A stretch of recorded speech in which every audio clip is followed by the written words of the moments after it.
दोस्तों जानते हैं देश दुनिया की सिलेक्टेड काम की बहुत ही महत्वपूर्ण सिलेक्टेड खबरों को सिर्फ और सिर्फ 10 मिनट में 50 बड़ी खबरों को। लेकिन वीडियो को आगे बढ़ने से पहले अगर आप लोगों ने हमारे चैनल को अब तक सब्सक्राइब नहीं किया तो सब्सक्राइब करके नीचे का बेल आइकन जो प्रेस कीजिए। प्रधानमंत्री मोदी परीक्षा पे चर्चा 2025 के दौरान अभिभावकों और शिक्षकों से बातचीत करेंगे और छात्रों को उनके सपने पूरे करने में मदद करने के लिए सलाह और समर्थन देंगे।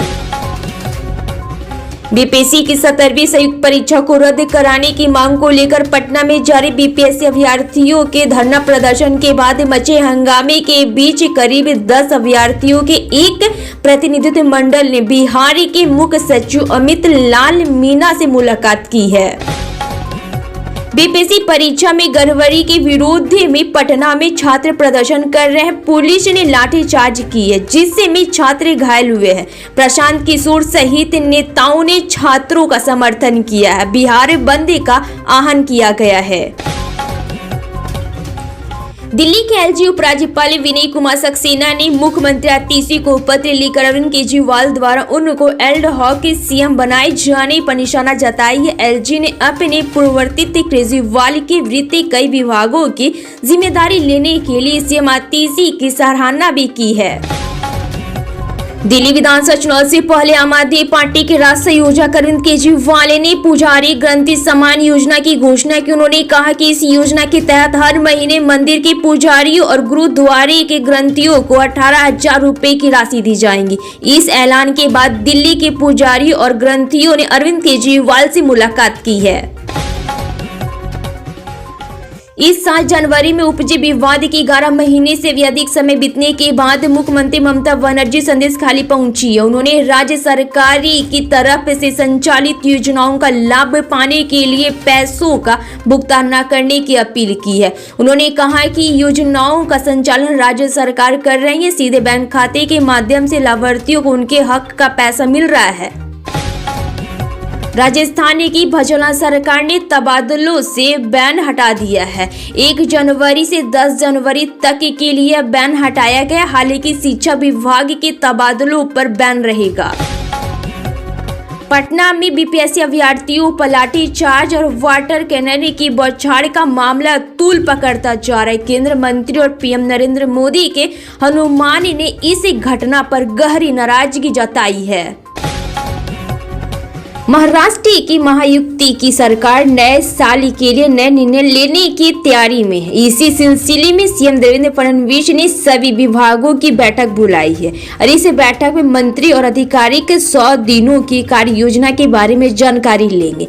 नई योजना बनाते समय बजट को भी ध्यान में रखा जाएगा। सरल और आसान योजना बनाई जाएंगी और उसे आम जनता तक पहुंचाने का प्रयास से पहले 100 दिनों का मुख्य लक्ष्य होगा।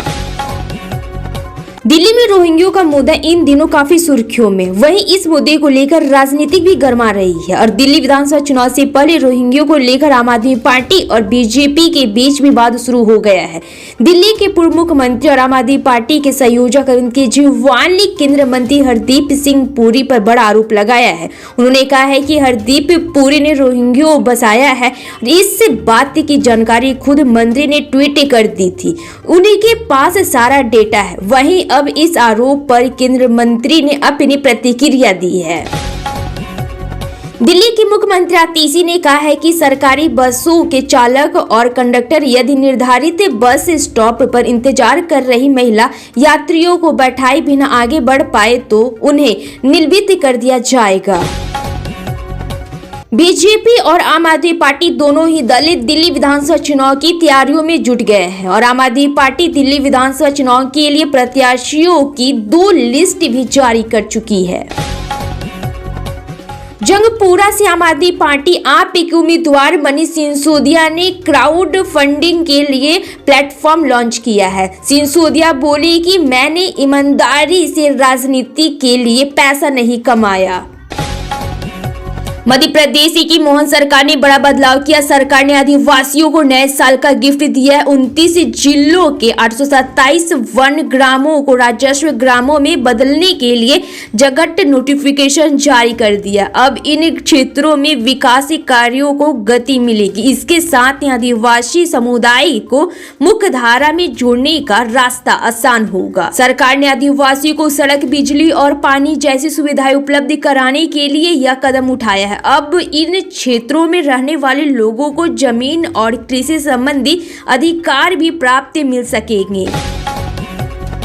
उत्तर प्रदेश सरकार ने ऐतिहासिक महाकुंभ मेले की तैयारियों को गति दे दी। हर 12 साल में आयोजित होने वाला यह महाकुंभ धार्मिक समागम 13 जनवरी से शुरू होकर 45 दिनों तक चलेगा। मुख्यमंत्री योगी आदित्यनाथ के नेतृत्व में इस आयोजन को राष्ट्र एकता और सांस्कृतिक समागम का प्रतीक बनाने की दिशा में व्यापक प्रयास किए जा रहे हैं।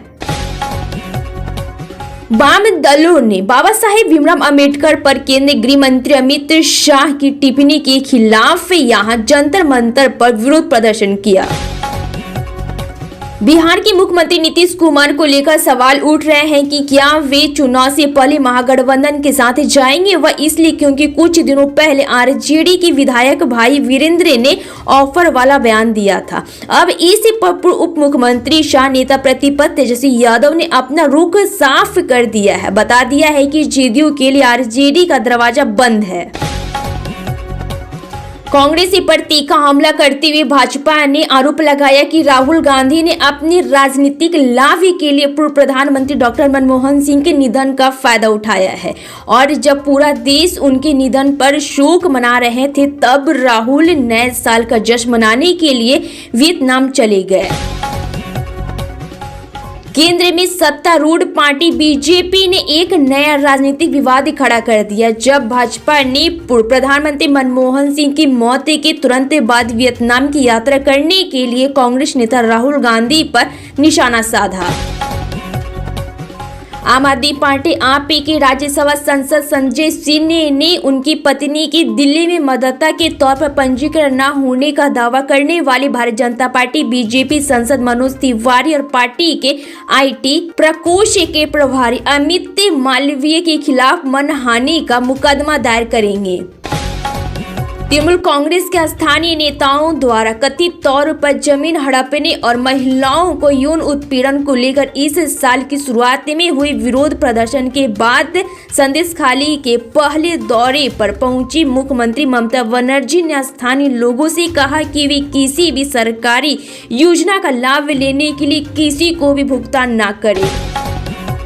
केंद्र सरकार ने सुशासन सूचकांक गवर्नमेंट गोल्ड इंडेक्स GGI 2023 जारी नहीं करने का निर्णय लिया। यह सूचकांक राज्यों और केंद्र शासित प्रदेशों UT की शासन प्रणाली का आकलन करता है और इसे सुशासन सप्ताह के दौरान जारी किया जाना था जो हर साल 19 से 25 दिसंबर तक मनाया जाता है। अब अगला संस्करण दिसंबर 2025 में प्रकाशित किए जाने की योजना है। मुख्यमंत्री पुष्कर सिंह धामी ने शीतलहर से बचाव के लिए विभागों द्वारा किए जा रहे कार्यों की समीक्षा के दौरान अधिकारियों को निर्देश दिए। प्रदेश में शीतलहर से बचाव के लिए सभी प्रभावी उपाय किए जाए और शीतलहर से बचाव के लिए पूरी सतर्कता बरती जाए। यह सुनिश्चित किया जाए कि जनपदों में रेन बसेरों में ठहरने वाले के लिए सभी आवश्यक सुविधाएं उपलब्ध हो। केंद्र सरकार ने बीते नो डिटेंस पॉलिसी को खत्म कर दिया है। इस फैसले के तहत अब कक्षा 5 और 8 की वार्षिक परीक्षा में असफल छात्रों को फेल किया जाएगा। अब मोदी सरकार के इस फैसले पर समाजवादी पार्टी प्रमुख अखिलेश यादव ने सोशल मीडिया के जरिए पोस्ट कर पहली प्रतिक्रिया दी है। संविधान निर्माता बाबा साहेब डॉक्टर भीमराव अंबेडकर और संविधान की कथित अपमान पर पिछले 2 हफ्ते से देश भर में हो हल्ला है और कांग्रेस समेत कई विपक्षी दल केंद्रीय गृह मंत्री अमित शाह से इस्तीफे की मांग कर रहे हैं और भाजपा को अंबेडकर का अपमान करने को लेकर दोषी ठहरा रहे हैं। और वहीं भाजपा कांग्रेस पर हमलावर है और अंबेडकर का अपमान करने का दोषी ठहरा रही है। इसी बीच सी वोटर ने एक सर्वे किए जिसके नतीजे चौंका देने वाले हैं क्योंकि जिन लोगों से ये सवाल पूछे गए वे कंफ्यूज है। दिल्ली विधानसभा चुनाव से पहले आम आदमी पार्टी ने बड़ा ऐलान कर दिया। पार्टी संयोजक अरविंद केजरीवाल ने कहा कि अगर दिल्ली में उनकी सरकार सत्ता में लौटती है तो आप मंदिर के पुजारी और ग्रंथियों को हर महीने 18,000 रुपए देंगी। इसी ऐलान के बाद पुजारी और अरविंद केजरीवाल के आवाज पहुंचकर उनका धन्यवाद किया। वहीं अब इसी पर पूर्व मुख्यमंत्री का बयान सामने आया है। बिहार के बीपीएससी छात्रों के हुए धरना प्रदर्शन और उन पर लाठीचार्ज के बाद आज माहौल कुछ शांतिपूर्ण रहा। हालांकि लाठीचार्ज के विरोध में वाम दलों ने जगह जगह चक्का जाम और विरोध प्रदर्शन किया।